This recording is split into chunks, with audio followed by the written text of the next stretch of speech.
Hi everyone, it's Kim from Inside My Money, ready for another session around home bank.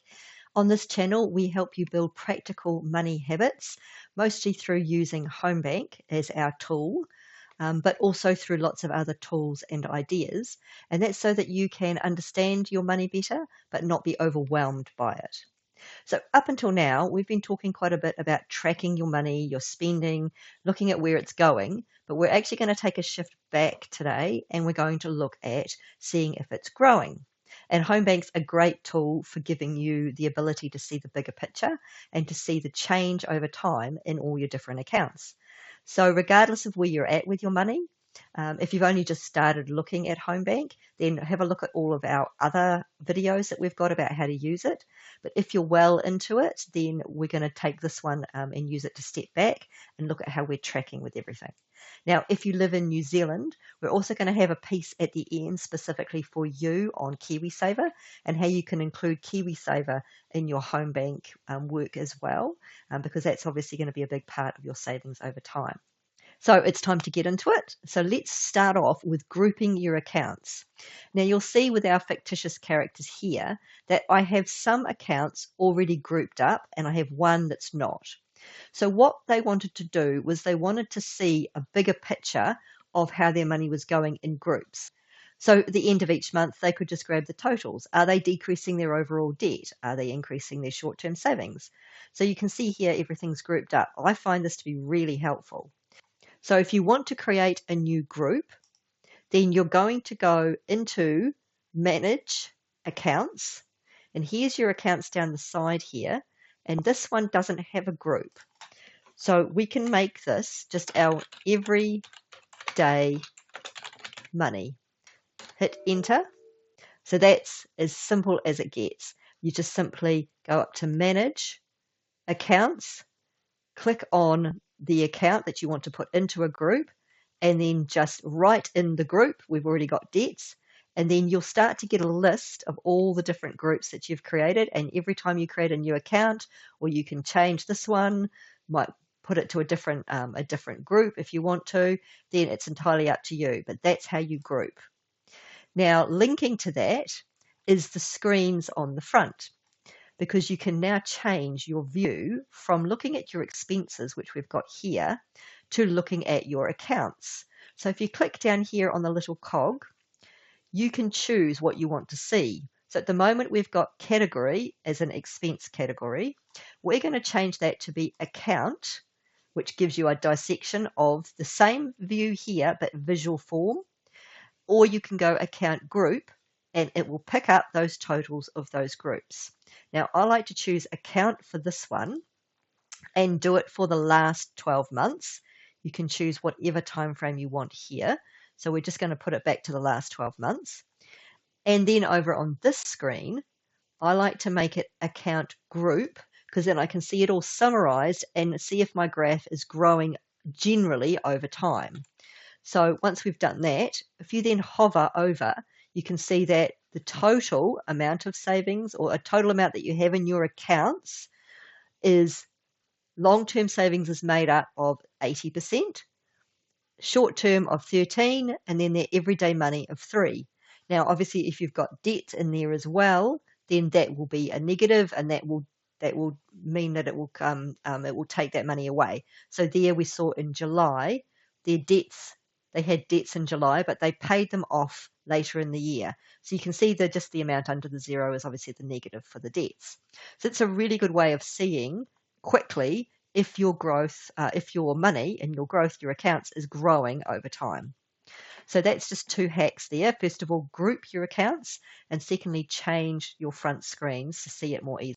Now we're going to show you how to adjust your investment value depending on whether you've made an overall gain or maybe a loss just over the period. So KiwiSaver is something that we have in New Zealand for retirement and first home buyers. So Abby and Sam both have KiwiSaver. This is a managed investment scheme, so it has shares and bonds and different various other investments in it. So it goes up and down, as we know, like normal investments do. So they track those gains and losses each month. Not to be obsessive about it, but just to see how their overall sort of net worth or net wealth is going. So you can see that they've put in a couple of different gains over the time. So what we would do to replicate this is we can use this existing transaction, or we can create a new one. Now, to create a new one, we're going to go add, and we're going to fill that in. Or we can just go inherit, and we're going to say, well, at the end of March, the investment was worth a little bit more, maybe let's say $625. And then we can just go add. Now, we're going to get a approval requirement at the top because it's older than a couple of weeks. So we're going to have to go in and click on that, right click and go approve. Then we'll just go up to any status and we'll see all of the different transactions back again for the month. Now, if that was a loss, then we would just make it an expense and it would put a negative in front of it. So we will make this look good, make it again. Now, for New Zealanders, if you want to get a more accurate picture of the amount of contributions going into your KiwiSaver by yourself and your employer, you can obviously get it off your pay slip, but you can also do a quick calculation using the IRD's website. So here we are at their website, and I'm going to imagine that I'm the employer. So we're going to go up to Business and Organisations, down to PAYE Calculator, and then we're going to go down and use their little 5-minute calculator. And that will show you what your tax is, the tax that's being taken out of your pay and your KiwiSaver calculations. So we're going to imagine that we're the employer, and we're going to choose 2027 because that's obviously when things changed over for the new KiwiSaver contributions. We're going to say, no, we don't want to export that information. Add ourselves. I'm just going to add Abby, and she gets paid monthly, and I can put in her actual net amount straight from her payslip so that I don't have to worry about what the gross amount is. Is the employer KiwiSaver member? Yes. She's contributing at 3.5% and 3.5, and it's not a complying fund, and we'll say that her employer the tax coming out of her employer's part of KiwiSaver is 30%. So then you go next, and you've got your breakdown of exactly what's going into her KiwiSaver based on her pay as well as her PAYE. So then if you just add up, the employer net, the net employer contribution is 121.34, and her KiwiSaver employee deduction is 173.24. So that's 294.58. So my 300 was roundabout, but not completely accurate. So now we can use the exact amount that she was actually contributing into KiwiSaver. And we can change that in Home Bank if we wanted to. So what we'll do is we can go up into the scheduled payments, find the KiwiSaver contribution of $300, and change that amount. I'm going to edit that to be 294.58, and that will be correct now each time. If you wanted to go back and edit all of the previous ones, then you could do that.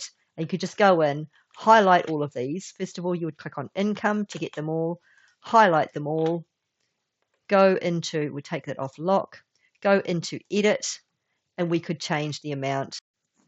So that's how you add in any capital gains or losses. And also if you're a New Zealander and you want to make sure your KiwiSaver amount is correct, then you can go in and use the IRD site to do that. Now, what about interest and tax? So when it comes to putting in interest, it's very simple. You can, again, either put it in as a manual transaction, but I don't tend to import just an account with just 2 or 3 transactions in it every month. I just use the inherit button. So here we put in the interest and resident withholding tax for their savings account for last month. So I'm just going to use inherit, and I'm going to put it in for the next month. So you just change the date, you put in the new amount, let's just say it's around about that, add and close. And it's going to require approval, but we'll do that in a minute. Then when it comes to the tax, I'm just going to go down and go inherit, change the date again, and increase. That's going to be more. Add and close. And then now I've got 2 that I need to approve because they're older than a couple of weeks. Approve them, go back to any status, get my date right, and now my account is up to date and I can reconcile that. So one thing that you'll notice is now that I have done that, I have all of the totals along the bottom are all the same. That means I've posted everything, I've reconciled everything, everything is now correct. So it's reconciled and everything that was pending has also been included. Now, if I was to post all of this stuff for the beginning of April, you'll see that those totals change, and you can now see that the cleared and reconciled is one number, and the today and future is now lower. That's just giving you an indication of what the future is looking like, but remembering that we haven't reconciled or haven't reconciled the different amounts. So also you can see on this graph that the final column says April. So that's just the pending column, is so to speak. It just gives you an indication of what the overall total is going to look like given all of these scheduled amounts if they were all posted. So that gives you kind of a bit of a forecast, I suppose, what we could call it. So that's just the very quick ways that you can really focus on the growth and change of your overall accounts in a home bank and all of your overall bank accounts. Rather than tracking each individual or your spending, it's good to step back and look at how your accounts are changing over time. Because obviously, naturally, your goals are to be able to decrease debt, increase savings, prepare for your goals. So that's how you do it in home bank. So in next week's video, we'll be talking about how we take all of this and put it into our new Excel monthly dashboard for those of you who are interested in doing that. And then we're going to have a challenge at the end of the month based on the concept of pre-commitment, which is just one tactic that I use to make savings an awful lot easier and help me, again, grow my accounts, but by small amounts on an ongoing basis. So if you're interested in all of that, remember to keep subscribing, giving me any feedback, asking any questions. I answer all those questions, and I really enjoy interacting with everybody. So again, have fun, and we'll see you again next week.